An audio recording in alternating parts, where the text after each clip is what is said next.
Prepositions of time. What exactly are prepositions? Prepositions are words that indicate time, location, and direction. Let's look at prepositions of time. Prepositions of time indicate when something happens. In, on, at are common prepositions of time. For example, I go to work at 8 o'clock. The meeting is on 15th of October.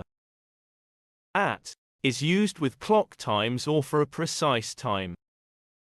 The shop closes at 9 p.m. I come home at 10 p.m. We also use at when we want to indicate a precise time. It gets cold at night. We eat in the restaurant at the lunchtime.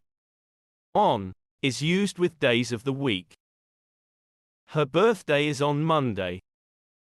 We always play football on Thursdays.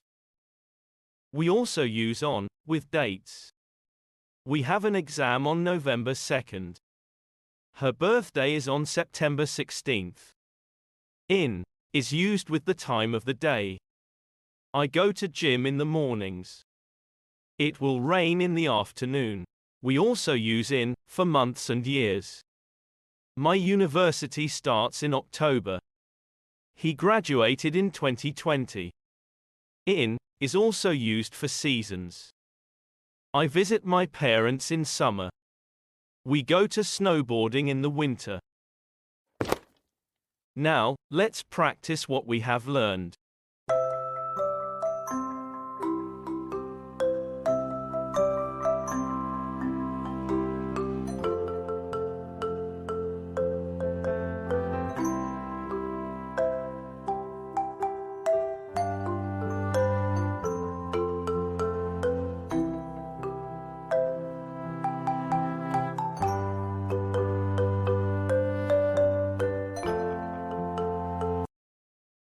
Thanks for watching.